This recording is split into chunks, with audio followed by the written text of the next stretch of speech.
Bismillahirrahmanirrahim. Assalamualaikum warahmatullahi wabarakatuh. Salam sejahtera, salam Malaysia Madani. Terima kasih kerana bersama kami dalam Bicara Naratif pada malam ini. Seperti kebiasaan, kita bersiaran di TV1, saluran berita RTM pada pukul 9 malam. Selama lebih sejam sehingga 10 malam, malam ini kita membicarakan dan juga memuhanakan berkenaan tentang pendidikan awal kanak-kanak. Dan apa yang penting adalah kita sering kali mendengar perumpamaan melentur buluh biarlah dari ropongnya. Ataupun anak-anak ini diibaratkan seperti sehelai kain putih yang mana terpulang kepada ibu bapa ataupun pendidik untuk mencorakkan dan juga membentuknya. Apabila diberikan perumpamaan sedemikian, maka kita amat berbesar hati dan menyambut baik cadangan yang dikemukakan oleh Kementerian Kemajuan Desa dan Wilayah yang mana akan melaksanakan program Tabika Pratahfiz di 10,843 Tabika Jabatan Kemajuan Masyarakat Kemas bagi memperkasa pendidikan Al-Quran kepada kanak-kanak.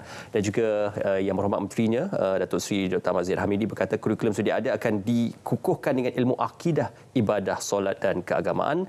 Dan Majlis menandatangani memorandum perjanjian antara Kemas dan Yayasan Pahang telah pun termeterai untuk merealisasikan pilot projek ini insya-Allah pada tahun ini dan juga tahun-tahun mendatang.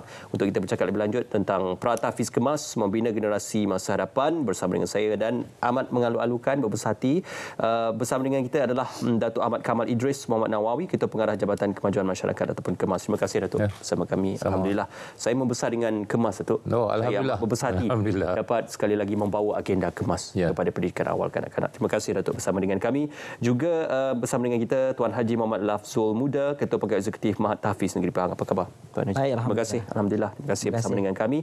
Dan saya mengalu-alukan Profesor Datin Dr. Mariani Mat Nor, Presiden Majlis Pengasuhan Pendidikan Awal Kanak-kanak Malaysia, juga dari Segi Universiti. Apa khabar Datin? Baik, sihat. Alhamdulillah. Terima kasih Datin. Terima kasih juga kerana selalu memperjuangkan isu-isu berkenaan pendidikan awal kanak-kanak. Kita mulakan terlebih dahulu dengan berbagi Datuk pengumuman yang dilakukan oleh Kementerian Kemajuan Desa dan Wilayah. Sudah pasti Kemas juga merupakan institusi yang dinaungi di bawahnya. Jadi sedikit pengenalan berkenaan pelaksanaan program Pratahfiz Kemas yang akan dilaksanakan di bawah naungan Kementerian Kemas dan juga Yayasan Pahang. Assalamualaikum warahmatullahi wabarakatuh. Tuan Ismail dan barisan panel. Dan sebenarnya program Tabika Kemas Pratahfiz ini adalah merupakan program untuk memperkasakan lagi pendidikan Al-Quran di tabika-tabika kemas di seluruh negara. Dan sebelum ini kita telah pada tahun 2016 kita telah mengadakan program pelancaran transformasi tabika kemas dan kita telah pun memperkenalkan modul PPI ataupun penghayatan pendidikan Islam yang memberikan penekanan dalam aspek ibadah dan juga pembacaan Al-Quran. Jadinya program Pratahfiz ini adalah merupakan program modul tambah nilai kepada program PPI itu sendiri. Dan ini memfokuskan kepada penyesuaian anak-anak ini untuk menghafal juz 30 lah. Juz 30 juz amma dan juga surah-surah pilihan tu. Dan dengan bacaannya, dengan adab dan juga tabarurnya. Dan ini merupakan program game changer kita dalam pendidikan awal kanak-kanak yang kita laksanakan di Kemas ini. Seperti mana tadi pengusi pun kata adalah produk berkemas juga dulu. Kan? Benar. 2 tahun saya di Kemas. 2 tahun di Kemas kan. Masih segar diingatan bagaimana pengalamannya. Kita memang ada guna pakai kurikulum standard prasekolah kemasaan tu. Ada tunjang pendidikan Islam ada. Tapi ini merupakan modul yang kita perkenalkan di Kemas ini supaya dia menjadi satu batu loncatan lah. Dan sebenarnya kita sesuaikan ini merupakan program game changer seperti mana yang saya maklumkan tadi. Dan dia memfokuskan pada 7M. Kalau biasa kita dengar 4M tu kan. Membaca, menulis, mengira dan menakul. So bila ada dengan program Pratahfiz ini tertambah kepada mengaji, menghafaz dan juga manusiawi. Jadi kita fokuskan pada tujuh perkara ni untuk anak-anak awal usia ni 5 dan 6 tahun dan kita laksanakan program Pratahfiz ini mengikut kesesuaian perkembangan anak-anak itu sendiri. Okey. Ini juga melibatkan kepada cetusan idea yang diperkenankan dan juga dizahirkan oleh Kepedulian Yang Mulia Seri Paduka Baginda Pertuan Agong. Mungkin Tuan Haji boleh bercerita sedikit memorandum yang termeterai antara Kemas dan juga Yayasan Pahang. Apakah antara mungkin keperluan sumber manusia, persediaan dan keperluan logistik dalam memastikan agar isu-isu berkenaan persediaan dan juga pelaksanaan ini dapat dilaksanakan dengan baik, tersusun dan teratur, Tuan Haji? Terima kasih Saudara Ismail, yang berbahagia Datuk Ahmad Kamal dan juga Profesor Datin Mariani.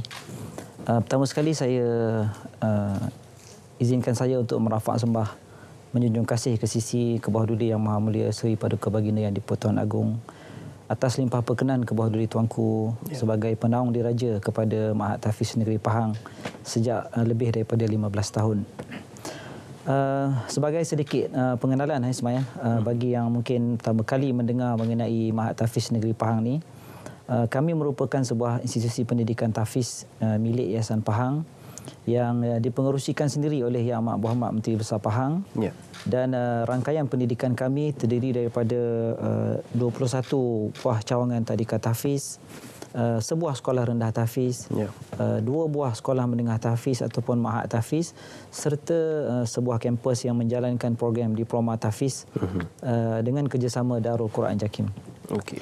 Jadi kalau kita bercakap tentang peranan signifikan kebawah duli Yang Maha Mulia Tuanku ni, dia yang pertama, penubuhan Mahat Tahfiz Negeri Pahang itu sendiri adalah bertitik tolak daripada titah hasrat kebawah duli Yang Maha Mulia Tuanku yang ingin melihat adanya sebuah institusi pendidikan tahfiz di Negeri Pahang pada tahun 1996 lagi.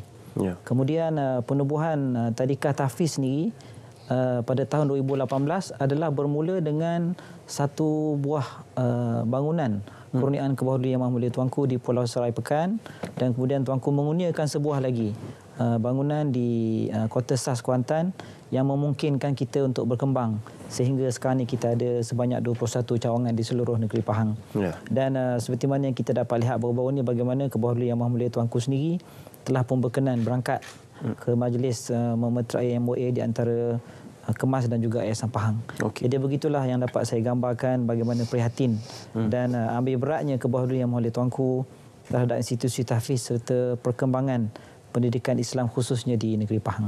Difahamkan kurikulum yang diguna pakai di Mahat Tahfiz Negeri Pahang ataupun di pendidikan tahfiz Negeri Pahang akan diadaptasikan kepada pra-tahfiz di Tabika Kemas. Betul. Mungkin boleh diperjelaskan. Alhamdulillah. Kita pun sangat berbesar hati sebenarnya Ismail apabila Ketua Setiausaha Kemas KKW Datuk Seri Ramlan bersama dengan Datuk Ketua Pengarah turun ke Pahang tempoh hari untuk membuat penilaian dan juga meninjau bagaimana perjalanan modul tahfiz Yayasan Pahang di tadika-tadika kami. Jadi kalau boleh saya ringkaskan sikit Ismail, bagaimana alhamdulillah daripada pemantauan dan penilaian yang dibuat, maka pihak Kemas telah pun bersetuju untuk melaksanakan modul tahfiz ataupun modul hafazan Yayasan Pahang ini di keseluruhan tabika Kemas melalui program pra-tahfiz Kemas ni. Datin, ini akan melibatkan banyak perbahasan ataupun pertanyaan lebih lanjut berkenaan kesesuaian penerimaan dan juga persediaan. Pedagogi pendidikan pada ketika ini mungkin belum lagi diperkenalkan dengan pendidikan tahfiz di peringkat prasekolah ataupun di peringkat tabika. Maka apakah dalam melihatkan kepada perubahan teknologi, kepakaran guru-guru pendidik dan juga pelatih dan juga ruang institusi pendidikan, sebenarnya institusi prasekolah ataupun Kemas dan juga tabika Kemas ini sudah bersedia untuk diperkenalkan pra-tahfiz ini? Terima kasih pada Ismail yang berbahagia, Datuk Ketua Mengarah dan juga Tuan Haji. Nah, kalau disebut tentang pedagogi tadi dan juga penyesuaian itu tadi, saya pasti pihak yang terlibat telah amat bersedia untuk memastikan bahawa kurikulum yang akan diguna pakai itu mampu untuk mendidik anak-anak kita dengan tidak bukan adalah untuk memperkasakan pendidikan penghayatan Islam sendiri, iaitu melahirkan generasi celik Al-Quran dan sebagainya. Jadi kurikulum yang disedia pakai itu pastinya akan menggabung jalinkan pedagogi yang perlu sesuai dengan tahap keupayaan seorang kanak-kanak.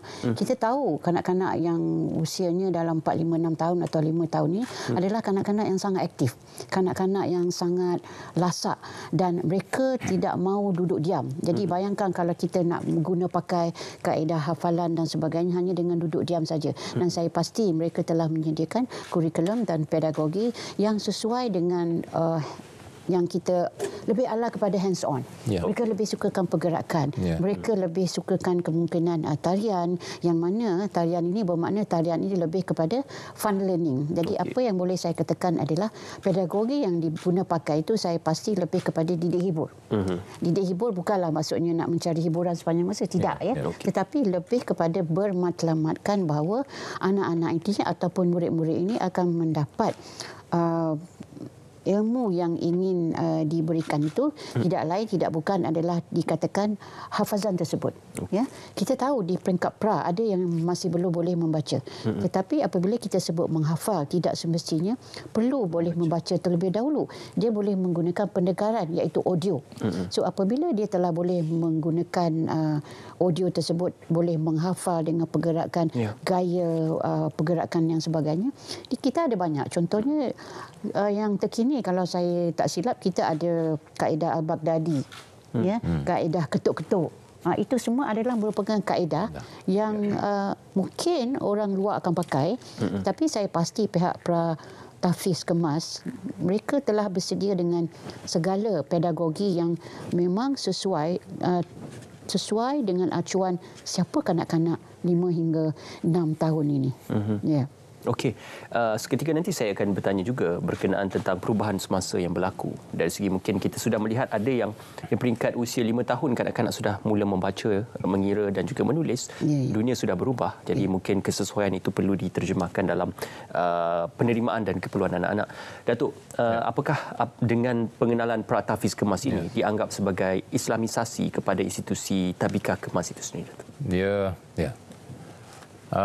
Sebenarnya dari segi pendidikan Islam ni kita dah laksanakan di Tabika Kemas dan juga termasuk dalam kurikulum standard prasekolah kebangsaan. Cuma yang kita laksanakan program tahfiznya tentunya lah kita nak memperkukuhkan lagi lah. Salah satu objektifnya adalah untuk memupuk minat cintakan Al-Quran daripada awal usia ni lagi kan. Dan mengamalkan dalam kehidupan seharian mereka. Dan benda ni anak-anak ni boleh kita bentuk, boleh kita luntur kan. Jadi dengan asas Al-Quran yang kukuh ni dan yang mereka hafal ni pun bukan satu Quran juz 30 surah Al-Azim kan. Dan yang keduanya lepas kita nak tanamkan cintakan Al-Quran, keduanya untuk kita lahirkan hufaz hafiz dan hafizah ni kan. Daripada hufaz dan hafizah cilik ni pula kan. Dan jadi yang mahir dalam pembacaan dan hafazan Al-Quran ni kan. Dan tentunya nanti untuk tujuannya untuk memelihara kesucian Al-Quran itu sendiri. Jadi kita dah tanamkan di peringkat awal usia ni ya. Yang ketiganya dari segi menyediakan alternatif pada ibu bapa. So anak Tabika Kemas ada 216,000 di seluruh negara. Ketika ini di 10,843 kelas Tabika di seluruh negara kan. Jadi kita memberi peluang pada para ibu bapa untuk menghantarkan anak mereka terlibat dalam modul Tahfiz ini. Kerajaan membelanjakan ratusan juta ringgit untuk keperluan Tabika Kemas di seluruh negara dan ia dianggap sebagai antara program pra-persekolahan yang terbaik yang pernah dibentuk dan juga dilahirkan oleh pihak kementerian dan juga oleh pihak kerajaan. Jadi kita akan bercakap lebih lanjut berkenaan pelaksanaan dan juga modul yang akan disediakan, juga mungkin respon daripada pakar dalam bidang pedagogi pendidikan awal kanak-kanak untuk kita melihat bagaimana ia boleh ditambah baik dan juga diperkemaskan dari semasa ke semasa. Semuanya seketika nanti dalam Bicara Naratif.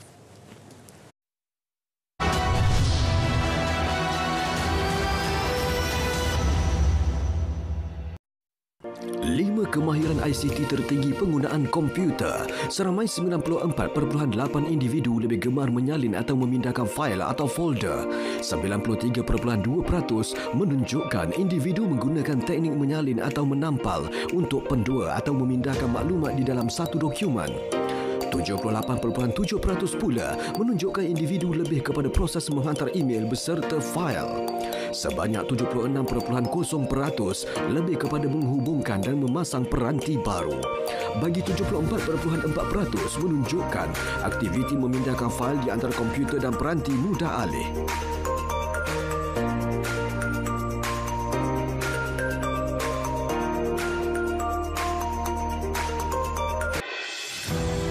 Saya Anwar bin Ibrahim, telah dilantik memegang jawatan seorang Perdana Menteri dengan sesungguhnya bersumpah bahawa saya akan dengan jujur menunaikan kewajipan-kewajipan jawatan itu dengan segala daya upaya saya, bahawa saya akan menumpahkan taat setia yang sebenar kepada Malaysia.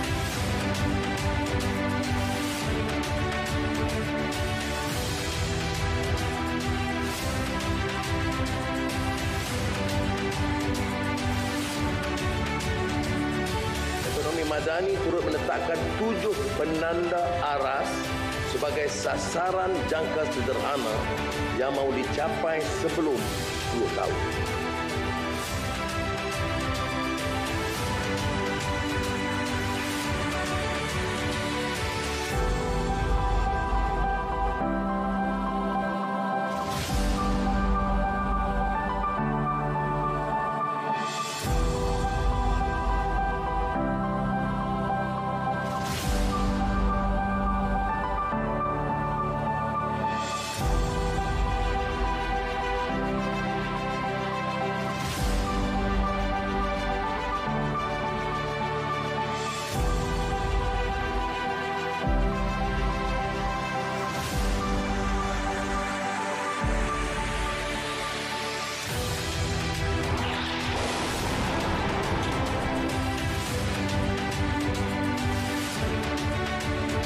Negara yang berdaulat, yang akan pertahankan hak, yang akan perjuangkan kebebasan dan kebebasan rakyat Palestin. Hidup Palestin!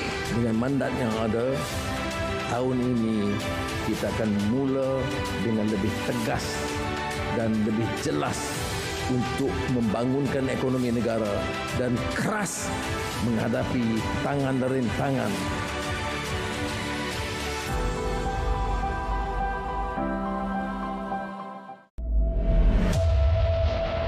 Stripping Palestinians of land that rightly belongs to them. This constitutes a gross violation of international law.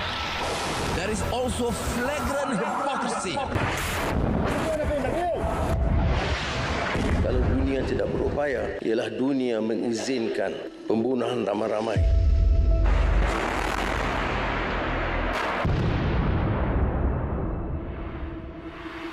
Bukan kita nak jadi jago atau kita ada peranan. Banyak masalah dalam negara pun Malaysia belum selesai. Jadi orang kata mengapa kita sibuk soal lain. Tapi tanggungjawab kita.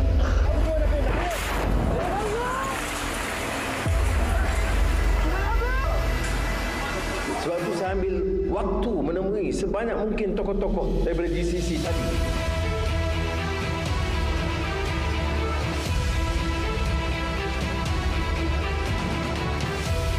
Kesengsaraan dialami oleh masyarakat Gaza itu sudah tahap yang sangat parah. Jadi itu yang kita sepakat tadi bincang dan pihak Mesir telah berusaha sedaya upaya untuk meningkatkan penyaluran bantuan kemanusiaan.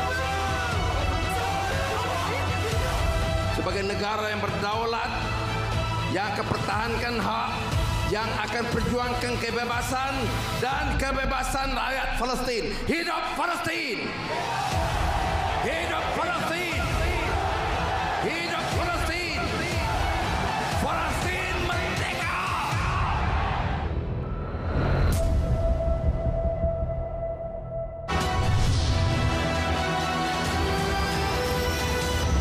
Pada kata aluan bagus. Ya, bersua kembali dalam bicara naratif di mana yang telah pun dititahkan oleh Kebadulian Maha Mulia Seri Paduka Baginda Tuan Agong Al-Sultan Abdul Wahid Ayatuddin Al-Mustafa Billah Shah, usaha untuk memperkasa dan juga memperkemaskan sudah pasti penghafalan dan juga bagaimana aspek ibadah dan juga al-lughatul al-arabiyah dan juga pembacaan al-Quran oleh anak-anak kecil ini dalam program Pratahfiz Kemas yang akan dilaksanakan lebih daripada 10,000 institusi kemas. Pada ketika ini Datuk difahamkan 216,000 pelajar di institusi kemas. Jadi kita ambil kesempatan seketika untuk membawa gambaran kemas pada ketika ini diutamakan kepada golongan B40 untuk kemasukan dan juga untuk penerimaan masuk. Untuk kawasan pembandaran yang Selangor, wilayah Putrajaya dan juga di negeri-negeri yang lain. Kita memang fokuskan tapi kemas ni sebab kepada golongan B40 lah kebanyakannya. Dan memang kita ini memang sasarkan pada golongan-golongan ini sebab kita bukan yuran lah. Kita namakan sumbangan ibu bapa ni, kita paling minimal lah. Paling murah? Paling murah 5 hingga RM25. Itu murah sangat. Kalau ada juga tabika yang macam di sebelah KL kan, KL Selangor, dia nak naikkan sikit lah yuran tu. Ya. Kita benarkan lah. Tapi kena kelulusan daripada ibu jabat lah. Masih tidak membebankan? Masih tidak membebankan. Dan dalam masa sama, untuk golongan yang miskin pun, kita tak kenakan sumbangan ibu bapa ni. Ya, walaupun 5 ke 10 ringgit pun, kita tak ada kenakan kepada mereka. Begitu juga dengan golongan orang asli. Orang asli kita tak kenakan sumbangan ini. Okey, alhamdulillah. Jadi dengan pengenalan modul ini difahamkan akan ada pertambahan jumlah pembelajaran di setiap hari di Tabika Kemas. Kita akan guna pakai modul yang modul daripada modul Pratapis Yayasan Pahang ni. Okey. Dan kita juga gunakan modul kurikulum standard prasekolah kebangsaan seperti mana yang saya maklum awal tadi. Jadinya untuk memenuhi KSPK ni seminggu dan setiap hari tu dan juga dalam mingguan, kita tambahkan masa untuk pengisian modul penghayatan pendidikan Islam dan juga modul Pratapis ni selama 1 jam lagi. Okey. Dan kalau biasanya mereka ni balik pada jam 12. So kita tambahkan 1 jam jadi jam 1 lah mereka ni akan balik lah, dan ibu bapa boleh ambil pada jam 1 tengah harinya. Okey. Jadi dan ini perlu kita laksanakan untuk kita memenuhi modul yang disediakan oleh pihak Yayasan Pahang ni untuk program Pratapis ni.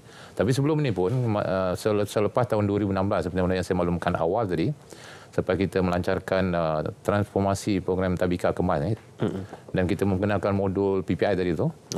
Kita dah biasa dah pun balik pukul 1 ni. Modul PPI pun kita balik tambahkan 1 jam untuk sesi pembelajaran ni. Dan ini alhamdulillah diterima oleh para ibu bapa lah. Mereka juga yakin bahawa walaupun guru-guru kita ni bukanlah guru-guru agama, dia juga cikgu Tabika Kemas ni. Tapi kita memberikan asas pembelajaran agama dalam bidang ibadat dan juga Al-Quran.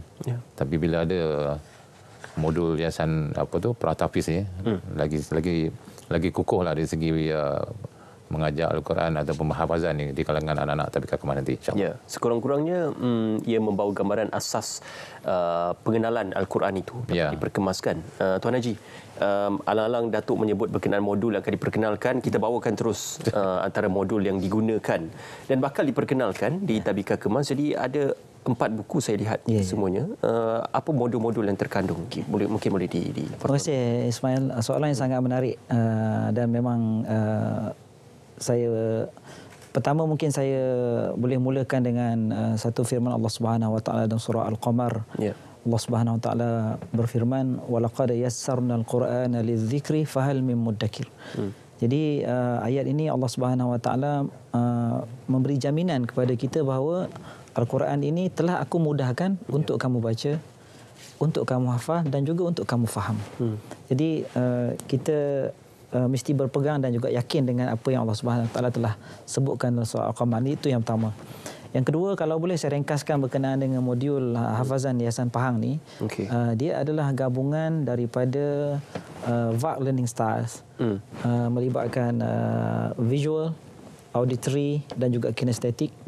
Dan kita gabungkan dengan kemahiran ataupun kaedah hafalan tradisi, iaitu 3T, melibatkan tahsin, tahfiz dan juga tikrar. Jadi bagaimana dia berlangsung? Kadang-kadang kita, anak-anak kecil kita ni Ismail, kita kadang kita terlepas pandang untuk tengok dan untuk fikir bagaimana anak-anak seusia 2 hingga 3 tahun begitu lancar menghafaz lagu-lagu animasi sebagai contoh, melalui apa yang mereka tonton di gadget ataupun di televisyen. Jawapannya adalah di situ berlangsungnya VAK tadi tu. Dia ada visual, dia ada bunyi-bunyi yang didengarkan di telinga dia, dan ada gerakan-gerakan tertentu yang diperlakukan untuk dia ingat lagu-lagu tersebut. Dan itulah yang kita praktikkan dalam modul hafazan kita ini. Setiap kali ada ayat yang hendak dihafaz, guru akan pertontonkan ayat itu, sama ada di skrin TV ataupun ditulis di papan putih ataupun menggunakan flashcard sebagai contoh. Jadi ayat itu dipertontonkan. Kemudian boleh ditunjuk sikit Ustaz isi kandungan bukunya ni kalau tidak keberatan. Boleh. Okey. Jadi kemudian ada kandungannya. Sebagai contoh kalau kita kata hari ini anak-anak ni nak menghafal surah An-Nas sebagai contoh. So guru akan tunjuk sikit di sana. Satu guru akan menunjukkan ayat yang nak dihafal hari ini. Jadi ayat ni kita akan keluarkanlah dalam bentuk visual di TV di papan putih ataupun dalam bentuk flashcard. Yang kedua kita kata elemen auditory tu dia akan diulang-ulang berkali-kali mengikut bacaan guru. Jadi guru akan baca qul a'udzu birabbin nas, semua ikut.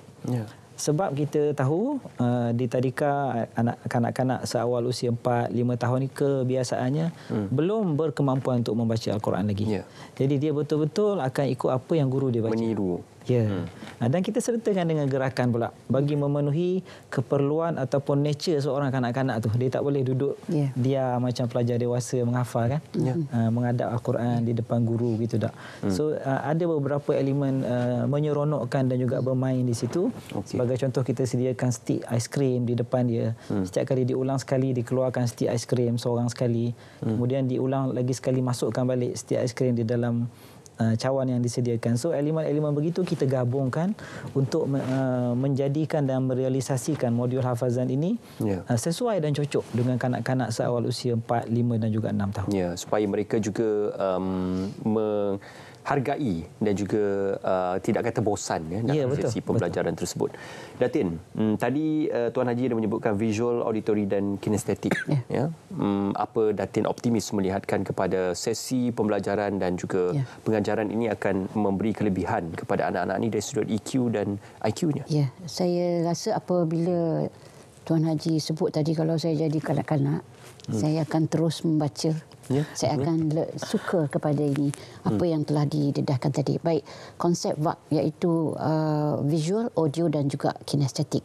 Kalau kita lihat dia adalah gabungan pergerakan, gabungan apa yang saya sebut tadi, berhibur dalam bentuk yang dapat menarik minat seorang kanak-kanak yang kita lihat memang mereka suka berhibur. Mereka suka kepada aktiviti pergerakan, bukan seperti orang dewasa duduk saja. Jadi di sini maksudnya ialah apabila mereka bersama-sama menghafal. Kalau dalam konsep menghafal, pemikiran kita lebih kepada latih to be. Kalau kita kata rehearsing. Dan apabila rehearsing berlaku, bermakna dia akan meninggalkan impak yang begitu mendalam dalam ingatan jangka pendek, ingatan jangka panjang seorang kanak-kanak. Bukan saja kanak-kanak tetapi orang dewasa. Jadi maksudnya di sini apabila mereka berinteraksi antara satu sama lain, terutama dalam kelas yang bersama dengan rakan-rakan mereka akan bersaing, mereka akan gelak ketawa. Mungkin satu huruf disebut silap. Kemudian yang lain akan mungkin ketawa bersama-sama. Bukan mengejek tetapi ketawa bersama-sama. Dan daripada situ kanak-kanak ini tadi akan cuba berfikir bagaimana untuk membetulkan keadaan itu. Bagaimana untuk memastikan bahawa hafalan yang dibuat itu akan terus menjadi lebih mantap.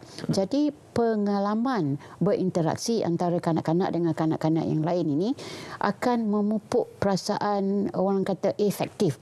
Yang dikatakan terdapat 3 iaitu kognitifnya, iaitu keupayaan untuk berfikir, sama ada macam mana aku nak jadikan lebih kreatif, macam mana nak jadikan suara lebih sedap dan sebagainya, macam mana nak jadikan pergerakan ini lebih baik supaya orang lain tengok. Jadi ini melibatkan pemikiran. Jadi secara tidak langsung ini bukan mengambil satu hari.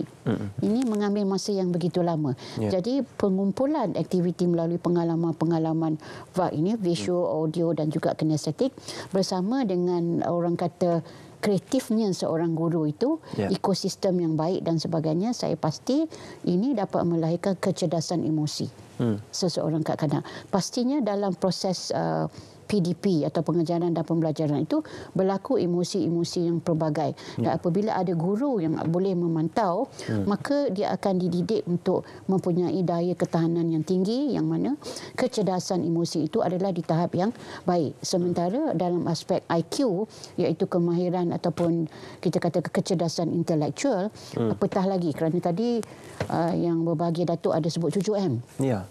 yang asalnya 4M, kemudian balik semula kepada 3M, tetapi di tabika di Pratahfiz Kemas ni dah ada 7M. Jadi dengan 7M itu menambahkan lagi orang kata kemahiran berfikir seorang kanak-kanak itu. Kalau kita tahu di KSPK telah mula didedahkan dengan higher order thinking skill, dan saya pasti apa yang berlaku dalam Pratahfiz Kemas ini, perkara ini telah berlaku yang mana secara tidak langsung dia memang akan meningkatkan lagi EQ dan juga IQ kanak-kanak itu untuk mereka garap kemahiran insannya itu dibawa keluar apabila mereka berhadapan dengan dunia luar, sama ada di sekolah ataupun di peringkat universiti, hasil daripada didikan daripada Pratahfiz ini, kerana modul mereka berbeza. Mereka memang menggunakan KSPK, tetapi KSPK ada cara gaya yang tersendiri.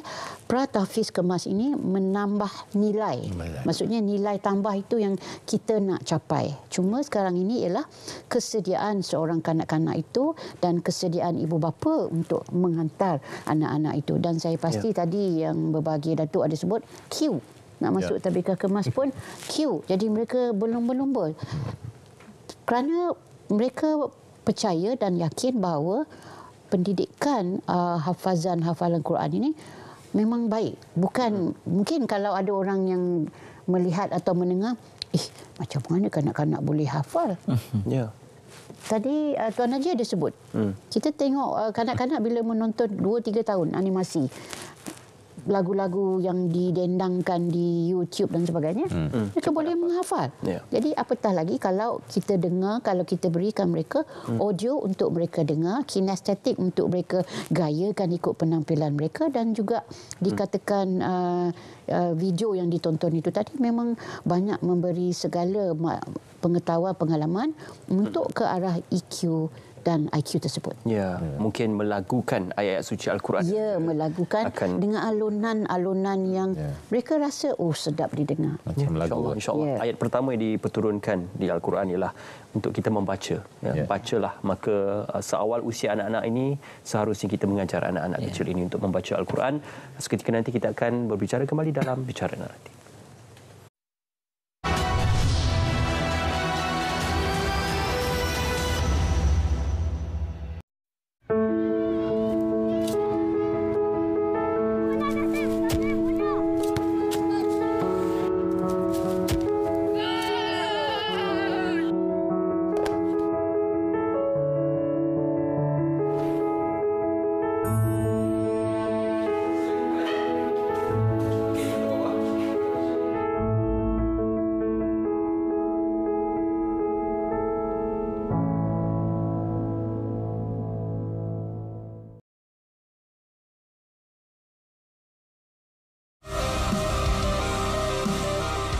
Tahun Melawat Malaysia ditetapkan semula pada tahun 2026 dengan sasaran ketibaan 26.1 juta pelancong asing dan perbelanjaan domestik sebanyak 97.6 bilion ringgit.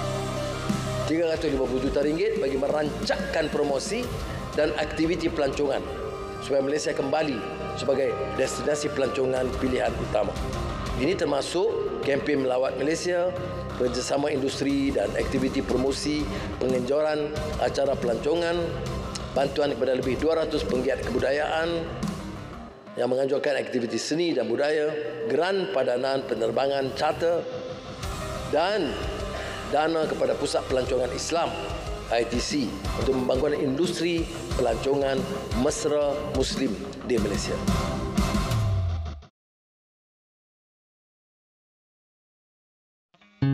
Sembilan langkah mencegah penyakit berkaitan banjir. Elakkan daripada bermain atau meredah air banjir. Pakai pelindung diri semasa operasi memindahkan mangsa banjir. Segera bersihkan badan yang terkena air banjir dengan air bersih. Cuci tangan dengan betul dan sentiasa jaga kebersihan diri. Jangan guna air banjir untuk membersihkan diri, peralatan atau makanan. Sentiasa guna air bersih atau air berbotol untuk minum, cuci makanan, peralatan dan diri. Sentiasa bersihkan pusat pemindahan supaya lalat dan tikus tidak berhurung. Pakai pelindung diri semasa mencuci rumah dan persekitaran selepas banjir. Dapatkan rawatan segera sekiranya demam dalam tempoh 30 hari selepas kerja pembersihan. Pesanan ini dibawakan kepada anda oleh RTM.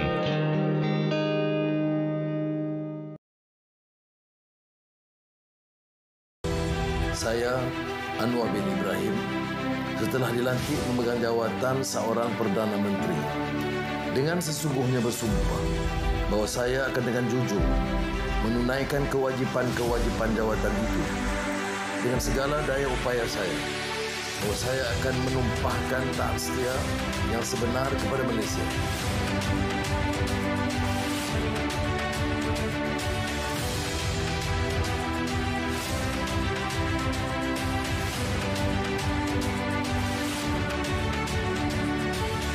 Madani turut menetapkan 7 penanda aras sebagai sasaran jangka sederhana yang mahu dicapai sebelum 10 tahun.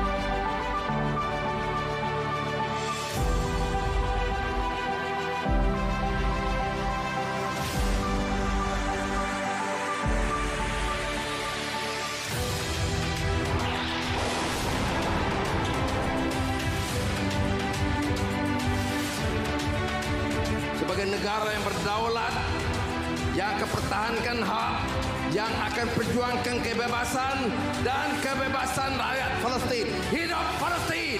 Dengan mandat yang ada, tahun ini kita akan mula dengan lebih tegas dan lebih jelas untuk membangunkan ekonomi negara dan keras menghadapi tangan dan rintangan.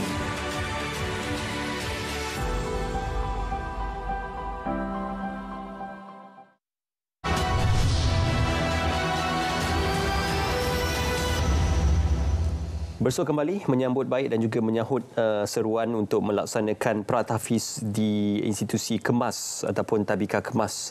Datuk, apa persediaan guru-guru dalam melaksanakan program ini dan apakah ia akan dilaksanakan di semua tabika kemas seluruh negara? Ya. Pertamanya saya nak ambil kesempatan untuk ucap terima kasih banyak-banyak kepada Yang Amat Berhormat Datuk Seri Dr. Ahmad Zahid Hamidi, Timbalan Perdana Menteri dan juga Menteri Kementerian Desa dan Wilayah, yang memang atas kesungguhan beliau lah yang lahirnya idea untuk laksanakan program pratahfiz ini.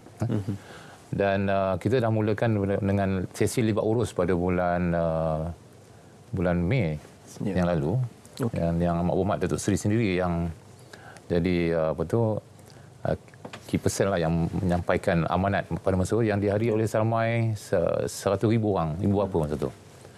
Dan selepas itu kita dah lancarkan yang pilot project, Saudara Mail. Kita telah memilih seramai 100 pendidik masyarakat, pendidik tabika ni, untuk diberikan khusus bersama dengan pihak Yayasan Pahang untuk teknik mengajar dan juga teknik pembelajaran. Kaedah pratahfiz di Yayasan Pahang ni. So untuk ni 100 guru ni, pendidik ni yang telah dilatih di seluruh yang kita ambil untuk pilot projek ni, 3 atau 4 orang lah di satu-satu negeri, dan yang banyaknya di Pahang lah. Di Pahang ada 30 orang. So dari segi perancangan kita, pada tahun 2024 nanti kita akan peluaskan kepada 4,000 kelas lagi. 4,000 kelas, dan pada tahun 2025 4,000 kelas, pada tahun 2026 1,500 kelas. Kena tahulah, di kelas Tabika Kemas ni ada juga kelas-kelas yang kita wujudkan di perkampungan orang asli dan ada juga di Sabah Sarawak tu. Bukan non-Muslim. So kita fokus jugalah di kelas-kelas yang majoriti muridnya adalah beragama Islam. Okay. So dalam perancangan 3 tahun ni kita cadang 9,500 kelas akan kita laksanakan program Pratapis ini. Ya, hampir keseluruhan. Hampir keseluruhan. Tapi dengan kerjasama lah, kerjasama daripada Yayasan Pahang, dari segi modul dan juga teknik, kaedah dengan Yayasan Pahang. Dan kita juga kerjasama dengan UPSI dari segi pedagogi. Pedagogi. Dan ada juga satu lagi cadangan daripada anak syarikat Yayasan Pahang itu Universiti Yayasan Pahang dari segi pedagogi, dan satu lagi ialah dengan kerjasama dengan pihak Yayasan Pinta untuk asas kepada pembacaan, latihan pembacaan Al-Quran ni kepada guru-guru kita. Okay. Ya. Jadi ini kerjasama kita, kerjasama strategik kita lah antara Kemas dengan Yayasan Pahang dengan UPSI dan juga pihak Yayasan Pinta ni. Ya. Berapa anggaran jumlah peruntukan bagi program pelaksanaan? Alhamdulillah, saya rasa Allah telah memudahkan program ni kan. Walaupun baru kita laksanakan perancangan ni, tapi pada screening bajet baru ni, mungkin ini sokongan kuat daripada Yang Berhormat Datuk Seri Dr. Ahmad Zahid Hamidi lah, selaku Timbalan Perdana Menteri dan juga Menteri Pengurusan Desa dan Wilayah. Screening bajet pada bulan 7. Screening bajet. Okey. Untuk dengan pihak EPU dan sebagainya. Dan kita membentangkan tentang pelaksanaan program tahfiz ini, cadangan kita. Dan alhamdulillah dalam masa pembentangan bajet oleh Yang Amat Berhormat Perdana Menteri baru-baru ini di Parlimen, dia dah memperokukan sebanyak 20 juta untuk program Pratapis untuk kita laksanakan pada tahun depan. Setahun ya? Setahun. Dan ini merangkumi untuk latihan kepada tenaga pengajar kita, kemudian peralatan dan juga kos untuk pembayaran honorium lah pada pihak-pihak yang berkaitan lah untuk iuran latihan ni. Ya. Yang penting hasil ni nanti kita peroleh. InsyaAllah ini kita gambarkan sebagai pilot project dan akan diteruskan secara keseluruhannya tahun-tahun yang mendatang. Tuan Haji, kesediaan guru-guru, institusi dan juga semua pihak yang terlibat difahamkan akan memberi objektif dan juga gambaran kepada melahirkan lebih 100,000 hufaz cilik menjelang tahun 2026. Apa realistik dan optimis kepada cadangan dan hasrat tersebut? Yang pertama sekali Ismail, mungkin saya boleh betulkan sikitlah alignment ataupun kefahaman kita lah. So bila sebut hufaz cilik ni dalam konteks pelaksanaan modul hafazan Yayasan Pahang dan juga program Pratapis Kemas ini adalah hufaz cilik, iaitu anak-anak yang menghafaz Al-Quran keluaran daripada Tabika Kemas dan juga tabika-tabika kami yang menghafaz juzuk 30 ataupun juzuk amma. Itu istilah hufaz cilik itulah. Jadi bimbang juga kita kan ada yang risau sebagai contoh. Ingatkan 30 juzuk. 30 juzuk seusia 6 tahun tu saya fikir satu yang mungkin baru ataupun luar biasalah dalam konteks masyarakat di negara kita. Jadi berbalik pada soalan Ismail tadi berkenaan dengan guru, memang guru sebenarnya merupakan tunjang ataupun elemen paling penting dalam pelaksanaan modul hafazan ni lah. Saya boleh bagi weightage dia mungkin lebih 80% keberhasilan ataupun kejayaan pelaksanaan modul hafazan ni adalah pada guru. Sebab saya sebut di awal tadi bagaimana anak-anak ni kebiasaannya belum lagi boleh membaca dengan baik. Jadi gurulah yang akan menunjukkan bagaimana kaedah bacaan yang dia nak save dalam minda dia tu. Jadi sebab tu saya kata guru akan memainkan peranan yang paling penting dan menentukan kejayaan kepada pelaksanaan modul hafazan ini. Jadi seperti mana yang Datuk Mahkamah jelaskan tadi, melalui MOU yang kita dah meterai dengan Yayasan Pahang dan juga Kemas, kita akan menyediakan, kita telah pun menyediakan sebenarnya modul latihan khas untuk guru-guru Kemas, dan insya-Allah kita akan perkemaskan dan juga perhebatkan lagi pada tahun 2024 nanti untuk kita memastikan guru-guru yang akan melaksanakan program Pratapis Kemas ini nanti betul-betul faham dan betul-betul menguasai modul yang akan mereka gunakan di tadika masing-masing. Jadi sehubungan dengan itu, kalau seperti mana yang Datuk Ahmad Kamal sebut tadi, full swing betul pada 2026 tu di semua hampir 10,000 cawangan tadika kemas tu, maka kita akan lihat insya-Allah dengan komitmen sinergi pihak KKW sendiri, dengan kerja kuat Datuk Ketua Pengarah sendiri, kita optimis dan yakin insya-Allah hasrat untuk melahirkan 100,000 hufaz cilik pada tahun 2026 tu insya-Allah kita akan insya-Allah. Cuma akan ada yang bertanya, kerana kita tidak hanya mahu melahirkan ibarat burung kakak tua yang hanya mampu meniru kembali pembacaan dan juga bunyi-bunyian tersebut, Datin. Perlu juga, kerana tasmik itu perlu disusuli dengan belajar untuk mengeja dan juga belajar mengenal huruf-huruf di dalam Al-Quran tersebut. Kerana yang penting dalam Al-Quran ini adalah untuk kita mengenal hurufnya.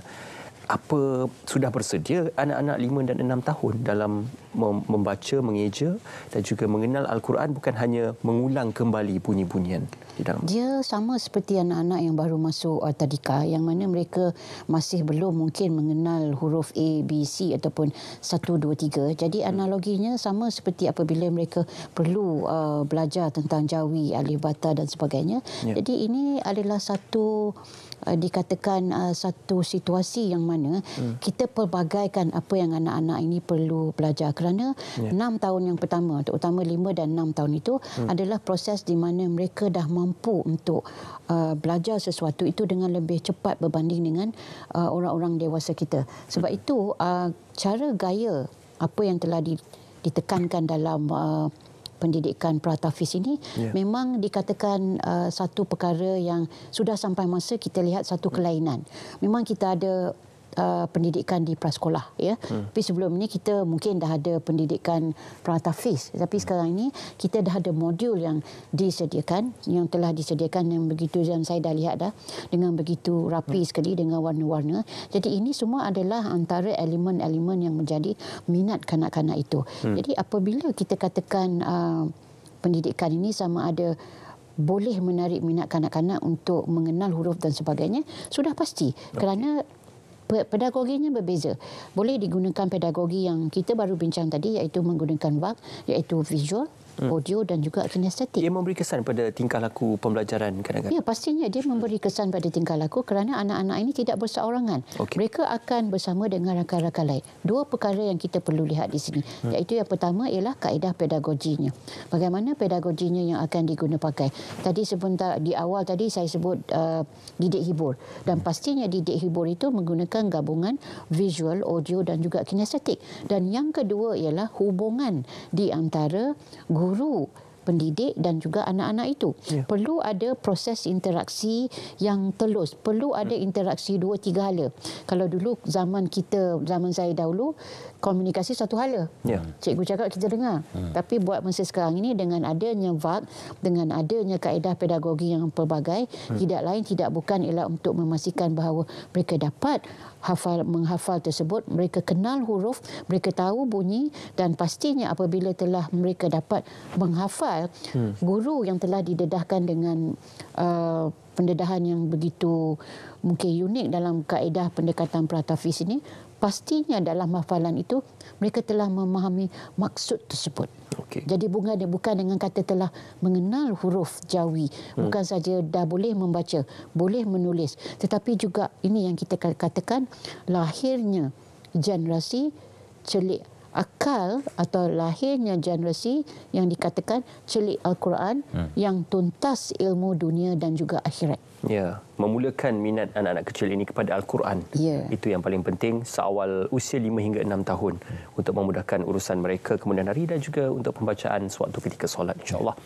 Datin, Tuan Haji dan juga Datuk, kita dah berehat seketika dan kita akan kembali selepas ini.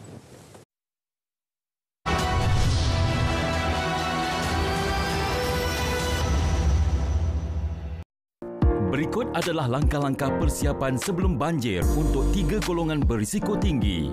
Untuk golongan wanita dan ibu hamil, sentiasa bersedia membawa perkara-perkara berikut: kad pemeriksaan mengandung, barangan keperluan peribadi sebagai contoh tuala wanita, barangan keperluan bayi atau anak dan bekalan ubat-ubatan. Kepada ibu-ibu yang hamil dan hampir dengan tarikh bersalin, segera maklumkan kepada pihak kesihatan berhampiran. Barangan yang perlu dibawa ketika menghadapi banjir untuk golongan pesakit kronik yang sedang mendapatkan rawatan adalah seperti berikut: buku rekod perubatan, barangan keperluan peribadi dan bekalan ubat-ubatan. Manakala untuk ahli keluarga pesakit yang terlantar dan pesakit hemodialisis, anda dinasihatkan untuk memindahkan pesakit berkenaan terlebih dahulu dan menghubungi pejabat kesihatan berhampiran untuk khidmat nasihat selanjutnya. Pesanan ini dibawakan kepada anda daripada RTM.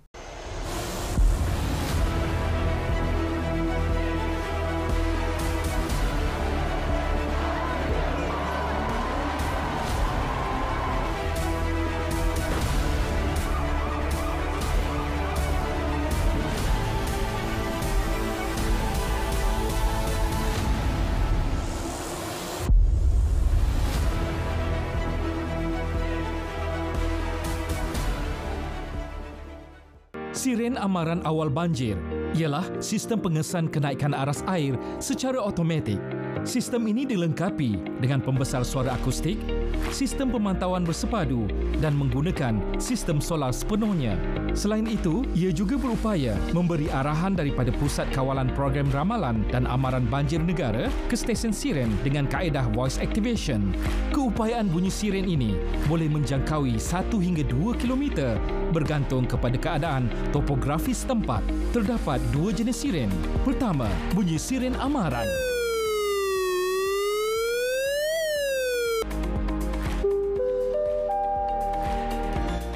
Amaran. Air sungai telah melebihi aras amaran. Semboyannya kedengaran apabila air sungai melepasi aras amaran dan penduduk diminta bersiap sedia untuk berpindah. Kedua, bunyi siren bahaya.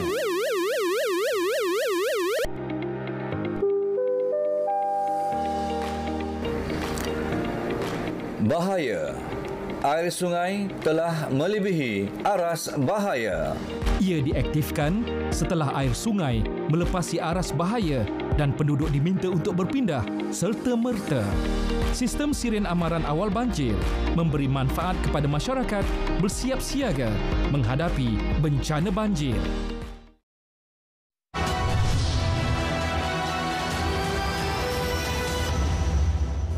Bersama kembali bicara naratif Pratafis Kemas membina generasi masa depan. Datin, untuk kita menyimpulkan pada malam ini dasar tahfiz negara yang akan diperkenalkan pada tahun hadapan, antisipasi dan juga harapan Datin berkenaan tentang dasar ini.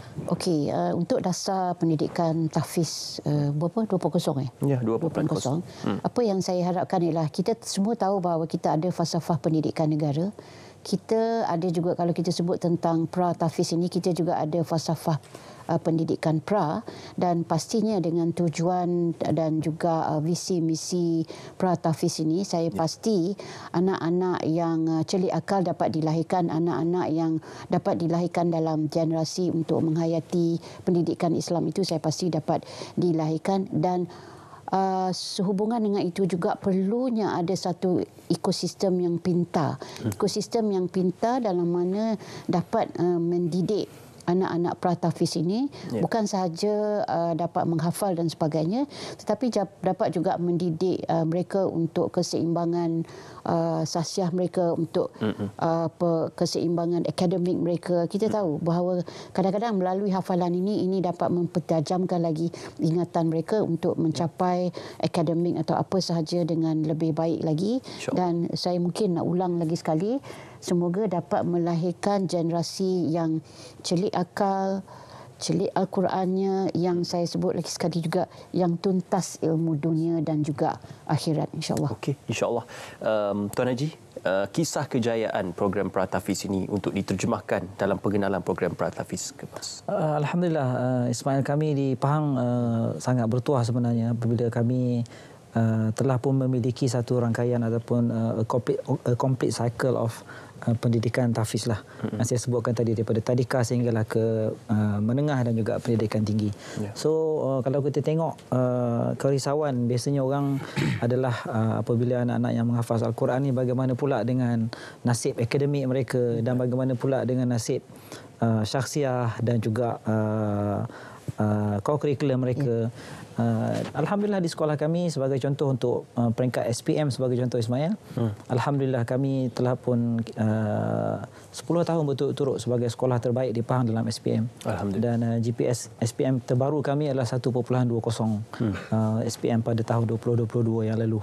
Jadi sekarang ni alhamdulillah pelajar-pelajar kami telah pun kita kata bertebaran ke seluruh pelosok dunia. Alhamdulillah. Hufaz keluaran Mahat Tahfiz Negeri Pahang ni ada di antaranya adalah penerima beasiswa yang di Pertuan Agong. Penerima anugerah Perfect Score dalam peperiksaan ACCA.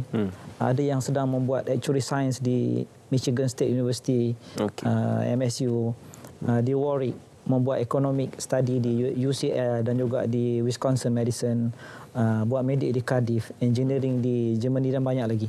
Jadi sebab tu bila kita bercakap tentang kebolehan, potensi anak-anak yang menghafal Al-Quran ni, kita tak payah risaulah. Sebab insya-Allah mereka akan pergi lebih jauh kalau kena dengan cara dan juga jalannya, insya-Allah. Seimbang ilmu duniawi dan ukhrawi, insya-Allah. Datuk, harapan Kemas kepada program kerjasama ini. Alhamdulillah, saya pertamanya bagi pihak Kemas dan Kementerian Majlis dan Wilayah menjunjung kasihlah atas perkenan Kebawah Duli Yang Maha Mulia Seri Paduka Baginda Yang Teragung untuk hadir dalam majlis menandatangani MOA antara Kemas dan juga Pahang dan juga Yayasan Pahang tempoh hari. Dan juga terima kasih banyak pada Yang Amat Berhormat Datuk Seri Dr. Ahmad Zahid Hamidi, Timbalan Perdana Menteri dan juga Menteri Majlis dan Wilayah. Dan atas sokongan kuat untuk pelaksanaan program ini, dan kita terima kasih kepada pihak Yayasan Pahang yang telah menyediakan modul khidmat nasihat, kemudian dari segi latihan kompetensi kepada tenaga-tenaga pelajar Kemas dan juga perakuan sijil tamat khusus nanti yang dikeluarkan oleh pihak Yayasan Pahang. Dan juga dari segi kita akan berkolaborasi untuk menubuhkan jawatankuasa pemantauan pelaksanaan program ini. Dan insyaAllah hasrat untuk melahirkan 100,000 hufaz cilik nanti insyaAllah akan berjaya menjelang tahun 2026. Ya, sedikit-sedikit lama-lama menjadi bukit. InsyaAllah daripada anak-anak kecil ini kita boleh pertingkatkan kepada insan dan juga modal insan yang berkualiti. Terima kasih Datin, terima kasih Tuan Haji, terima kasih Datuk bersama dengan kami, terima kasih pihak Yayasan Pahang, terima kasih kepada pihak Kemas kerana bersama dengan kami. Saya teringat perumpamaan seorang ahli falsafah, jika inginkan hasil yang baik dalam masa setahun, tanamlah jagung. Kalau inginkan hasil yang baik dalam masa 10 tahun, tanamlah sebatang anak pokok. Namun kalau inginkan hasil untuk selama-lamanya dan juga untuk masa depan, bentuklah anak-anak kecil yang ada. InsyaAllah kita bersua kembali dalam bicara naratif edisi akan datang. Terima kasih bersama kami. Assalamualaikum, selamat malam.